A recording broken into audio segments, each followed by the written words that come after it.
Hello my dear friends, welcome to exam Guruji. आज का जो हमारा वीडियो है इसमें हम आपके लिए बिल्डिंग कंस्ट्रक्शन मटेरियल के आपके लिए क्वेश्चन लेके आए हैं। मोस्ट प्रीवियस तरह के क्वेश्चन है 52 यहाँ पे क्वेश्चन हम डिस्कस करने वाले हैं इस वीडियो में।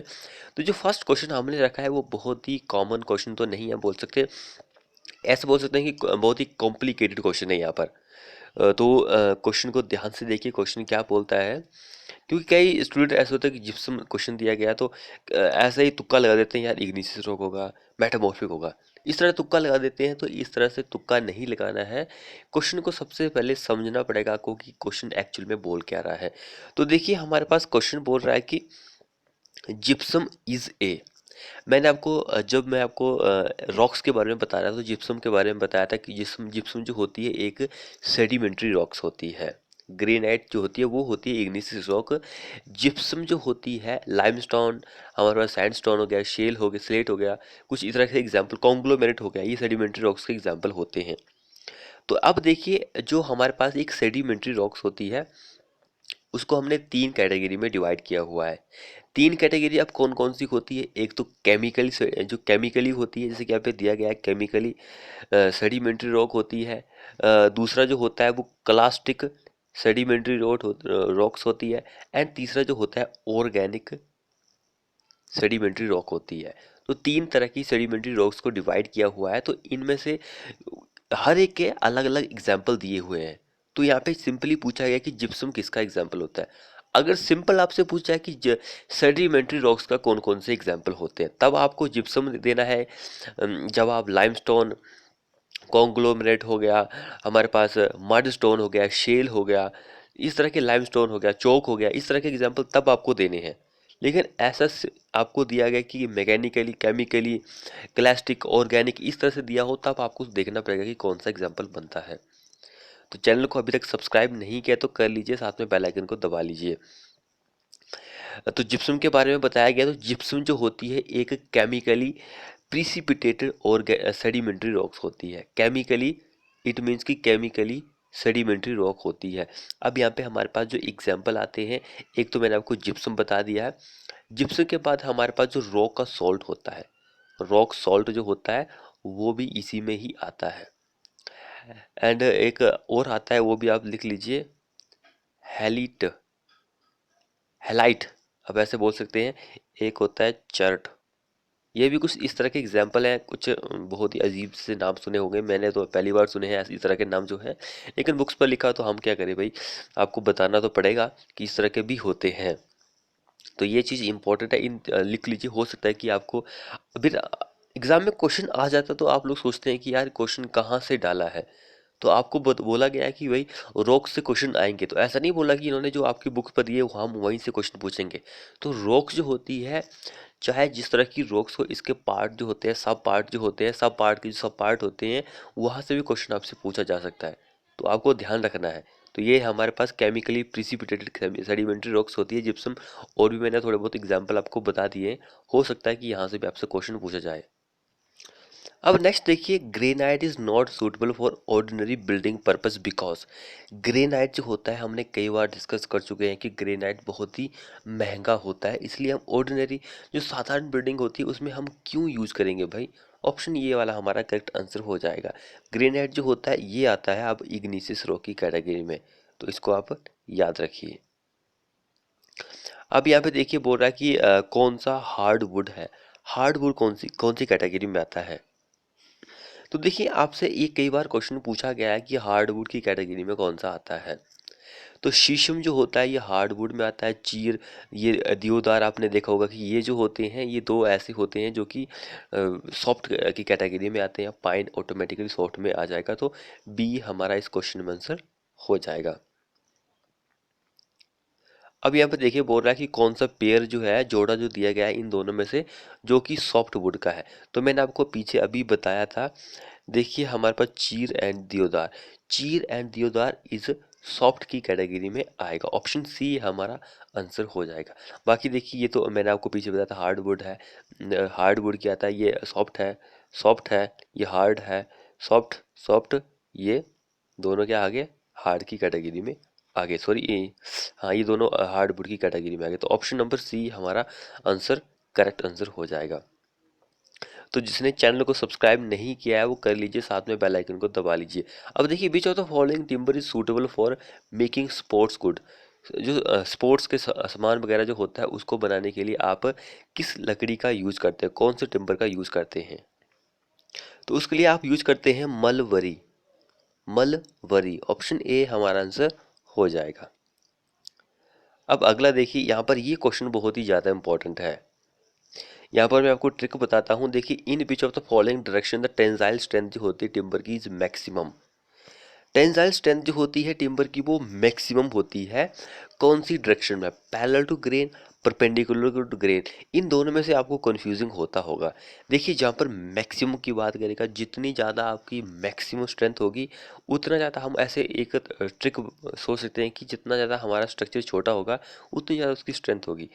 आपने देखा होगा कि आप कोई 20-25 पेज लीजिए, उनको आप बड़े साइज में लीजिए, जैसे कि उसका साइज आपके फ़ोन जितना ही होगा मान के चलो, उसको आप ऐसे फाड़ेंगे तो वो फट जाएगा। जैसे जैसे फाड़ते जाएंगे, जितना छोटा होता जाएगा उतनी उसकी स्ट्रेंथ जो है ज़्यादा होती जाएगी। तो इस तरह से आप इस ट्रिक से इसको याद कर सकते हैं कि पैरेलल टू ग्रेन जो होता है, यहाँ पर इसकी मैक्सिमम स्ट्रेंथ होती है, मिनिमम जो होती है वो परपेंडिकुलर टू होती है, ये मिनिमम के लिए होती है। ये दोनों इंपॉर्टेंट है एग्जाम के पॉइंट ऑफ व्यू से। अब अगला देखिए, यहाँ पर क्या बोल रहा है कि मॉइस्चर कंटेंट जो होता है वेल सीजनल टिम्बर का वो कितना होता है? कई बार हम डिस्कस कर चुके हैं, 10 से 12% जो होता है वेल सीजनल का होता है। जब आप टिम्बर को काटते हैं तो उस टाइम उसमें जो टिम्बर मॉइस्चर कंटेंट होता है वो 100 से भी ज़्यादा हो सकता है। तो ये इम्पोर्टेंट है। जब आप उसको उसकी सीजनिंग करते हैं, सीजनिंग दो तरह की होती है, एक नेचुरल सीजनिंग होती है, दूसरी आर्टिफिशियल सीजनिंग होती है। आर्टिफिशियली की भी सब कैटेगरी है, जैसे कि आप इलेक्ट्रिक सीजनिंग भी कर सकते हैं, इस तरह की सीजनिंग होती है। तो ये इम्पोर्टेंट है ये क्वेश्चन। अब नेक्स्ट वन देखिए, the trunk of tree left after cutting all the branches is known as. Trunk जो होता है ट्री का, जो बच जाता है काटने के बाद, उसको हम क्या बोलते हैं? तो उसको हम लॉग बोलते हैं। ट्रंक ऑफ ट्री लेफ्ट, जो बचता है ट्रंक ऑफ ट्री जब आप काटते हैं सभी ब्रांचेस को, तो उसको हम लॉग बोलते हैं। अब यहाँ पे देखिए, हमारे पास बोल रहा है कि एज जो होती है ट्री की can be known by examine. किस तरह से हम डिटरमाइन कर सकते हैं? अगर आपको पता लगाना है कि हमारा जो भाई कोई पेड़ है वो इतने साल का हो चुका है, तो आप कैसे पता लगाएंगे? तो हम एनुअल रिंग्स जो होती है उससे पता लगा सकते हैं कि हमारे टिम्बर की जो एज है वो इतनी हो चुकी है। अब यहाँ पे देखिए, बोल रहा है कि फर्स्ट क्लास टिम्बर जो होता है उसकी एवरेज लाइफ कितनी होती है? फर्स्ट क्लास का टिम्बर, ये क्वेश्चन बहुत ही ज़्यादा इंपॉर्टेंट है एग्जाम के पॉइंट ऑफ व्यू से। तो इसको आप अच्छी तरह से देख लीजिए, क्योंकि ये एक दो बार एग्जाम में पूछा भी गया था। तो फर्स्ट क्लास का टिम्बर जो होता है उसकी लाइफ जो होती है 10 साल से भी ज़्यादा होती है। ऑप्शन डी इस क्वेश्चन में आंसर हो जाएगा। अब यहाँ पे देखिए, हमारे पास हो रहा है कि first class brick when emerge in cold water for 24 घंटे के लिए should not absorb water more than. 20 घंटे के लिए अगर आप किसी ब्रिक्स को डालते हैं पानी में, सॉरी 24 घंटे के लिए, तो कितना पानी वो एब्जॉर्ब करेगी फर्स्ट क्लास की ब्रिक? तो 20% से ज़्यादा एब्जॉर्ब नहीं करना चाहिए। ये जो होता है सेकंड क्लास के लिए होती है, ये जो होता है थर्ड क्लास के लिए। तो ये दोनों भी इंपॉर्टेंट है एग्जाम के पॉइंट ऑफ व्यू से, इनको भी देख लीजिए। अब यहाँ पे देखिए कि कोयला की क्रशिंग स्ट्रेंथ जो होती है वो कितनी होती है? फर्स्ट क्लास की जो ब्रिक होती है उसकी क्रशिंग स्ट्रेंथ। तो ये भी इम्पोर्टेंट है, यहाँ पर सभी में स्क्वायर आना था, हमने टाइप नहीं किया है। तो स्क्वायर आप देख लीजिए कि स्क्वायर किस में आएगा, सभी में स्क्वायर ही आएगा। अगर हम यहाँ पे फर्स्ट ऑप्शन से ही चलते हैं तो हमारे पास 3.5 दिया गया है न्यूटन। तो ये जो होती है कॉमन ब्रिक को हम बोल सकते हैं, या फिर जो हमारे पास थर्ड क्लास की ब्रिक जो होती है उसकी ये क्रशिंग स्ट्रेंथ होती है।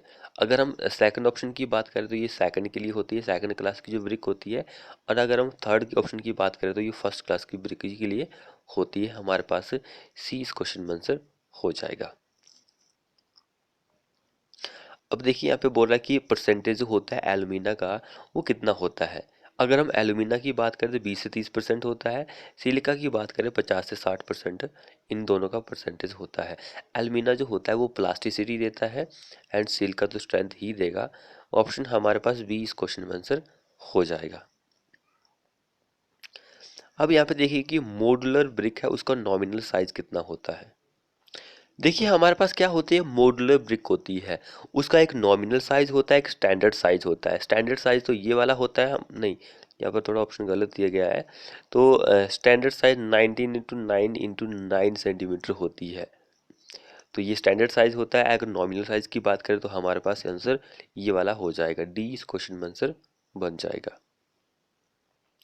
अब अगला देखिए, बोल रहा है the process of mixing clay water and other ingredient to make bricks, उसको हम क्या बोलते हैं, उसको हम नीडिंग बोलते हैं।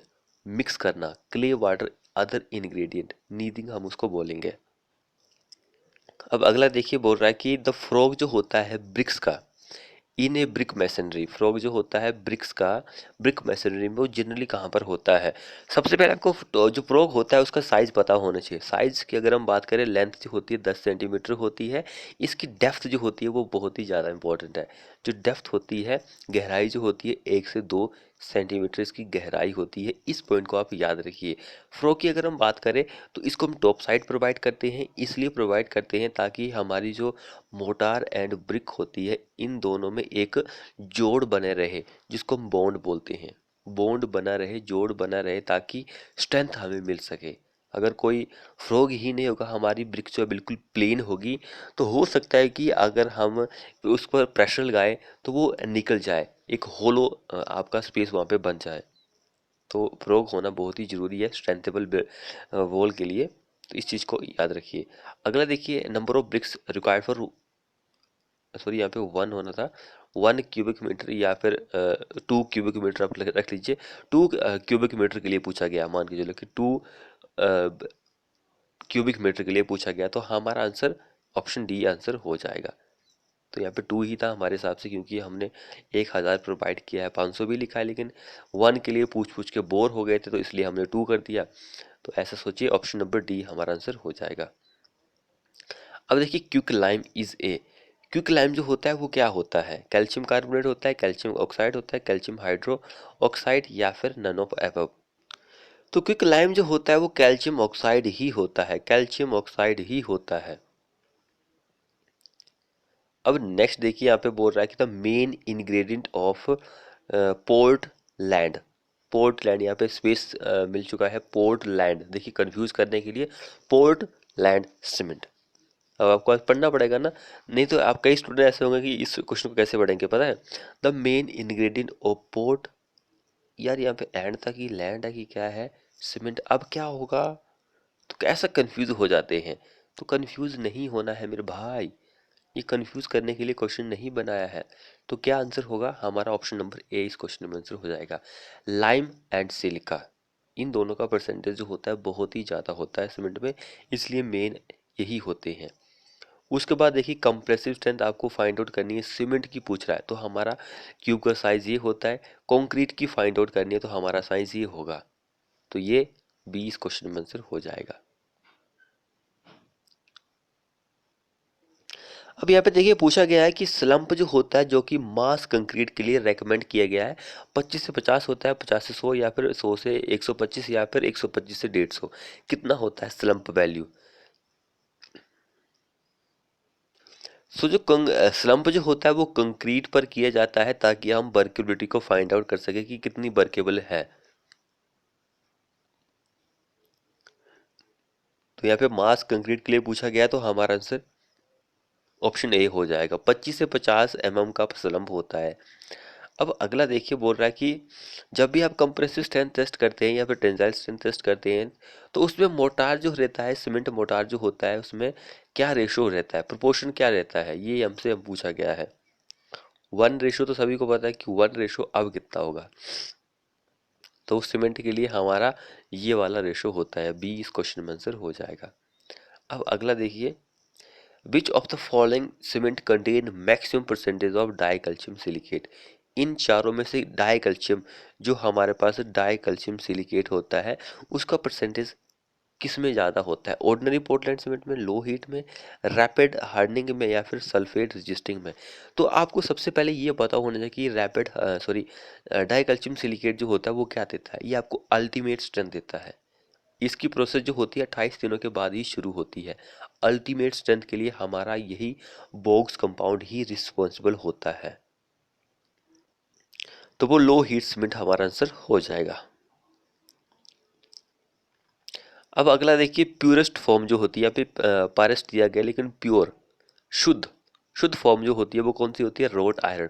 इसमें कार्बन कंटेंट सबसे कम होता है, 0.15% इसमें कार्बन कंटेंट होता है। जितना ज़्यादा कार्बन कंटेंट कम होगा उतनी ज़्यादा डक्टिलिटी होगी। ये पॉइंट इंपॉर्टेंट है, डक्टिलिटी वाला पॉइंट इंपॉर्टेंट है। सबसे ज़्यादा डक्टिलिटी जो होती है किसकी होती है? रोट आयरन की होती है। सबसे कम किसकी होती है? हाई कार्बन स्टील की होती है, जिसमें कार्बन, पिग आयरन की सबसे कम होती है, सॉरी पिग आयरन में क्योंकि कार्बन कंटेंट ज़्यादा होता है तो उसमें सबसे कम होती है डक्टिलिटी। अब जैसा मैं बोल रहा हूँ ऐसा भी एग्जाम में पूछा जा सकता है, तो ये चीज़ भी आपको खास ध्यान रखनी है। अब देखिए, amount of water use for 1 kg of distemper is, 1 kg of distemper के लिए आप कितने लीटर पानी यूज कर सकते हैं? कितना यूज करते हैं? यूज कर नहीं सकते हैं, कितना यूज करते हैं? ये इंपॉर्टेंट क्वेश्चन है एग्जाम के पॉइंट ऑफ व्यू से। तो वो आप 0.6 लीटर, आधे से थोड़ा सा हम ज़्यादा ही यूज करते हैं। अब देखिए, distemper is use to coat, distemper जो होता है आप अंदर की दीवारों के लिए करते हैं जहां पर हमारा वेदर का कोई भी इफेक्ट ना पड़े। अब देखिए, cement used in under water construction working, under water construction जो होती है उसके लिए हम कौन सा सीमेंट यूज करते हैं अंडर वाटर कंस्ट्रक्शन के लिए? ये क्वेश्चन बहुत ही ज़्यादा इंपॉर्टेंट है क्योंकि कई बार ये एग्जाम में पूछा गया है। तो वो क्विक सेटिंग सीमेंट कहाँ पे दिया गया हमारे पास? ये आंसर हो जाएगा। अब अगला देखिए, calcination is the process of heating the limestone with, अब यहाँ पे बोल रहा है कि कैल्सिनेशन एक ऐसी प्रोसेस है जिसमें हम क्या करते हैं? हीटिंग द लाइमस्टोन विद, किसके साथ? हवा के साथ। यहाँ पर ऑप्शन हमने सी सी 2 बार प्रोवाइड कर दिया है, यहाँ पे बी होना था ऑप्शन। तो हम हवा से ही हीट करते हैं, लाइमस्टोन को हवा के साथ हीट करते हैं। ये इंपॉर्टेंट है। अगला देखिए, lime specially used for white washing, white washing के लिए फैट लाइम आप यूज करेंगे, वाइट वॉशिंग हो गया, प्लास्टर वर्क हो गया। हाइड्रोलिक लाइम आप हाइड्रोलिक स्ट्रक्चर के लिए यूज करते हैं।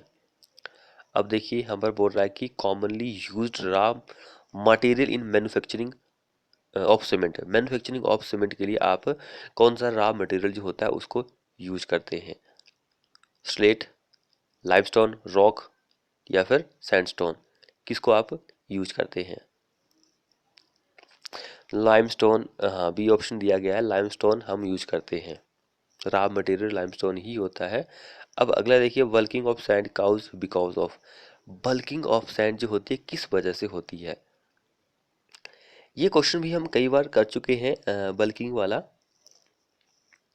किसकी वजह से होती है? बल्किंग जो होती है, मॉइस्चर कंटेंट, सरप्लस मॉइस्चर जो होता है उसकी वजह से ही होती है। अब अगला देखिए, कैल्शियम ऑक्साइड जो होता है किस में सबसे ज़्यादा होता है? सबसे ज़्यादा जो होता है इन सभी में होता है, क्योंकि फैट लाइम का नाम ही रिच लाइम है। Rich lime, fat lime, white lime एक ही बात है, कंफ्यूज होने की जरूरत नहीं है आप सभी को। तो इस क्वेश्चन को आप अच्छी तरह से याद कर लीजिए। तो कैल्शियम ऑक्साइड जो होता है इसका 95% इसमें कैल्शियम ऑक्साइड होता है फैट लाइम में, एंड सिर्फ 5% ही इम्प्यूरिटीज होती है, इम्प्यूरिटीज जो होती है। तो ये इम्पोर्टेंट है एग्जाम के पॉइंट ऑफ व्यू से। अब फैट लाइम के दो दो तीन नाम है, रिच लाइम, वाइट लाइम, तो ये इजी क्वेश्चन है। देखिए, lime motor generally made with, lime motor किससे बनाया जाता है? लाइम मोटार किससे बनाया जाता है? अगर चैनल को सब्सक्राइब नहीं किया तो कर लीजिए, साथ में बेल आइकन को दबा लीजिए, तो वो हाइड्रोलिक लाइम से बनाया जाता है, हाइड्रोलिक लाइम से बनाया जाता है।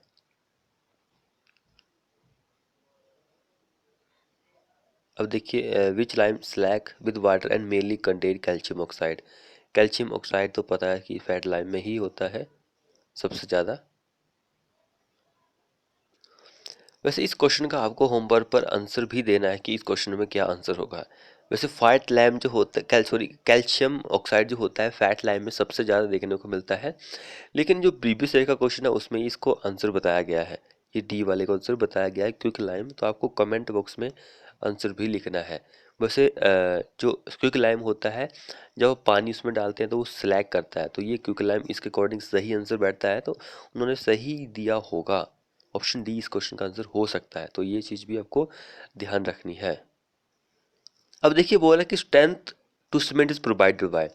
स्ट्रेंथ जो होता है सीमेंट को वो कौन देता है? मैंने आपको बताया था पीछे क्वेश्चन में कि डाई कैल्शियम सिलिकेट जो होता है वो सबसे ज़्यादा स्ट्रेंथ देता है सीमेंट में, अल्टीमेट स्ट्रेंथ के नाम से हम इसको जानते हैं। अब देखिए पीसीसी का क्या मीनिंग होता है, पीसीसी का क्या मीनिंग होता है? इसका मीनिंग ये होता है कि plain cement concrete, plain cement, paper वेपर का कुछ नहीं होता है, पार्ट ऑफ सीमेंट, तो प्लेन सीमेंट कंक्रीट का असली नाम होता है। अब अगला देखिए, to reduce the weight of concrete following which material used. अब आपको वेट रिड्यूस करना है सीमेंट का, तो आप किस मटेरियल को यूज करेंगे? तो जिसने चैनल को सब्सक्राइब नहीं किया है कर लीजिए, साथ में बेल आइकन को दबा लीजिए ताकि आपको इस तरह की लेटेस्ट वीडियो मिलती रहे। तो हम उसको यूज करते हैं फर्नेस स्लैग, फर्नेस स्लैग को हम इसको यूज करते हैं। अब यहाँ पे देखिए वो हो रहा है कि cement concrete is a mixture of, तो हमने देखा होगा कि चाहे रेशो जो भी हो 1:2:4, तो एक पार्ट सीमेंट का होता है, 2 सैंड का होता है, एंड ये एग्रीगेट का होता है 4 पार्ट। तो इस तरह से सीमेंट हो गया हमारे पास, सैंड हो गया एंड एग्रीगेट हो गया। तो देखिए सीमेंट सैंड कहाँ पे दिया गया है, इसमें दिया गया है, इसमें सीमेंट वाटर दिया गया है, सैंड, तो हमारा ऑप्शन ये वाला ही हो जाएगा, बी ऑप्शन करेक्ट आंसर होगा। Cement, sand and gravel, gravel को हम बजरी ही, एग्रीगेट ही मान सकते हैं, तो ये होगा हमारे पास। अब देखिए बोल रहा है कि इन कंक्रीट प्रोपोर्शन, हमारे पास प्रोपोर्शन दिया गया है ये 1:3:6, वेयर 3 जो होता है वो किसको इंडिकेट करता है? 3, तो मैंने अभी पीछे आपको बताया था कि सैंड को एग्रीगेट, सैंड को रिप्रेजेंट करेगा। अब देखिए full form of RCC, RCC की फुल फॉर्म क्या होती है? तो वो होती है reinforce cement concrete, reinforce cement concrete होती है, रैपिड हार्ड में सीमेंट वगैरह कुछ नहीं होती है। अब देखिए the cement motor mix generally use for masonry work, masonry work के लिए आप किस रेशो को यूज करते हैं? तो जनरली हम 1:6 को यूज करते हैं, ऑप्शन डी आंसर हो जाएगा। अब देखिए बोल रहा है strength of cement concrete for given mix depends upon, strength जो होती है वो किस पर डिपेंड करती है? स्ट्रेंथ, स्ट्रेंथ बहुत ही ज्यादा इंपॉर्टेंट क्वेश्चन है। तो स्ट्रेंथ जो होती है वो किस पर डिपेंड करती है? तो स्ट्रेंथ जो होती है वाटर सीमेंट रेशियो पर डिपेंड करती है, बी हमारा आंसर हो जाएगा। अब देखिए प्लाईवुड का साइज होता है वो कौन से साइज में अवेलेबल होती है मार्केट में? प्लाईवुड कौन से साइज में अवेलेबल होती है मार्केट में? प्लाईवुड का जो साइज होता है 3 से 4 mm का होता है, ऑप्शन डी हमारा आंसर हो जाएगा। अब देखिए बोल रहा है कि नोट हार्डवुड, हार्डवुड कौन सी नहीं है? दियोदार सभी को पता है, बाकी तो हमारे पास ऑटोमेटिकली हो जाएगा जो हमें पता होगा कि सॉफ्टवुड कौन सी है।